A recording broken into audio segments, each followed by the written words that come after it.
ಇದನ್ನು ಖಂಡಿಸಲಿಕ್ಕೆ, ಇದನ್ನು ವಿರೋಧಿಸಲಿಕ್ಕೆ ಇವತ್ತು ನಾವೆಲ್ಲ ಈ ಭಾರತ ಸಂವಿಧಾನನ ರಕ್ಷಿಸಿ ಎಂಬ ಶೀರ್ಷಿಕೆಯೊಂದಿಗೆ ರಾಹುಲ್ ಗಾಂಧೀಜಿಯವರು, ಡಿ ಕೆ ಶಿವಕುಮಾರ್ ಅಣ್ಣವರು, ಸುರೇಶ್ ಅಣ್ಣವರು, ಮಾನ್ಯ ಮುಖ್ಯಮಂತ್ರಿಯಾದ ಡಿ ಕೆ ಶಿವಕುಮಾರ್ ಅಣ್ಣವರು, ಮುಖ್ಯಮಂತ್ರಿಯವರಾದಂಥ ಸಿದ್ದರಾಮಯ್ಯನವರು, ಮಲ್ಲಿಕಾರ್ಜುನ ಖರ್ಗೆಜಿಯವರು, ಎಲ್ಲ ನಮ್ಮ ಕಾಂಗ್ರೆಸ್ ನಾಯಕರು ಇವತ್ತು ಒಗ್ಗಟ್ಟಿನಿಂದ ಭಾರತ ಸಂವಿಧಾನನ ರಕ್ಷಿಸಿ ಮತದಾನದ ಹಕ್ಕು ನಮಗೆ ಎಲ್ಲ ನಾಗರಿಕರಿಗೂ ನ್ಯಾಯಸಮ್ಮತವಾಗಿ ಸಿಗಬೇಕು ಅನ್ನೋ ಒಂದು ಹೋರಾಟವನ್ನು ಇವತ್ತು ಈ ಫ್ರೀಡಮ್ ಪಾರ್ಕಲ್ಲಿ ಹಮ್ಮಿಕೊಂಡಿದ್ದಾರೆ.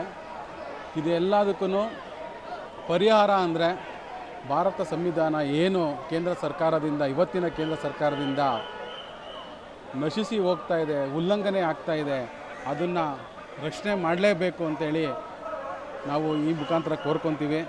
ಯಾರಲ್ಲಿ ಕೋರ್ಕೊಳ್ಳೋದು?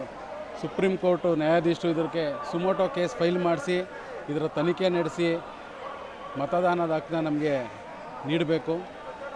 ಮತ್ತು ಏನು ಇವತ್ತು ಮಹದೇವಪುರ ವಿಧಾನಸಭಾ ಕ್ಷೇತ್ರದಲ್ಲಿ 1 ಲಕ್ಷಕ್ಕಿಂತ ಮೇಲೆ ಓಟನ್ನು ಕಳುವು ಮಾಡಿದ್ದಾರೆ.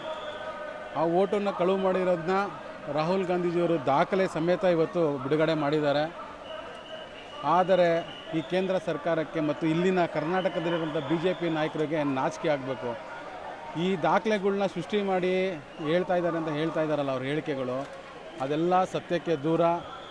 ಮತದಾನನ ಕಳುವು ಮಾಡಿರೋದು ಸತ್ಯ. ಸಂವಿಧಾನದಲ್ಲಿ ಮತದಾನದ ಹಕ್ಕು ಮೂಲಭೂತ ಹಕ್ಕಾಗಿ ನಮಗೆ ಕೊಟ್ಟಿರೋದು. ಅದು ನಮ್ಮ ಭಾರತೀಯ ನಾಗರಿಕರಿಗೆ ಸಿಗುವಂಥ ಹಕ್ಕನ್ನೇ ಇವರು ಕಸಿದು ಮಾಡ್ತಾ ಇದ್ದಾರೆ. ಅಂದರೆ ನಾವು ಭಾರತೀಯ ಪ್ರಜೆಯಾಗಿ ಪ್ರಜಾಪ್ರಭುತ್ವದಲ್ಲಿ ಇಲ್ಲ ಅಂತ ನನ್ನ ಭಾವನೆ. ನಿರಂಕುಶ ಪ್ರಜಾಪ್ರಭುತ್ವ ಏನಿತ್ತು ಇವತ್ತು ಅದೇ ರೀತಿಗೆ ನಾವು ಒಳಪಡ್ತಾ ಇದ್ದೀವಿ. ಸಾರ್ವಜನಿಕರಿಗೆ ರಕ್ಷಣೆ ಇಲ್ಲ, ಮತದಾನಕ್ಕೆ ರಕ್ಷಣೆ ಇಲ್ಲ. ವಾಮ ಮಾರ್ಗದಲ್ಲಿ ಚುನಾವಣೆಯಲ್ಲಿ ಗೆದ್ದು ನಮ್ಮ ಇವತ್ತು ಏನು ಸರ್ಕಾರ, ಕೇಂದ್ರ ಸರ್ಕಾರ ನಡೆಸ್ತಾ ಇದೆ ಈ ಅನ್ಯಾಯನ ನಾವೆಲ್ಲರೂ ಒಕ್ಕರಳಿಂದ ಖಂಡಿಸ್ತೀವಿ. ನಮಗೆ ಮತದಾನದ ಹಕ್ಕು ರಕ್ಷಣೆ ಆಗಲೇಬೇಕು, ಸಂವಿಧಾನ ಉಳಿಲೇಬೇಕು ಎಂಬುದು ನಮ್ಮ ಒಂದು ಧ್ಯೇಯ ವಾಕ್ಯವಾಗಿದೆ. ಸರ್, ಈ ಥರ ಫೇಕ್ ಆಗಿರೋದಕ್ಕೆ ಯಾರು ನಿರ್ಲಕ್ಷ್ಯ ಮತ್ತು ಏನು ವ್ಯಕ್ತಪಡಿಸ್ತೀರಾ ಸರ್?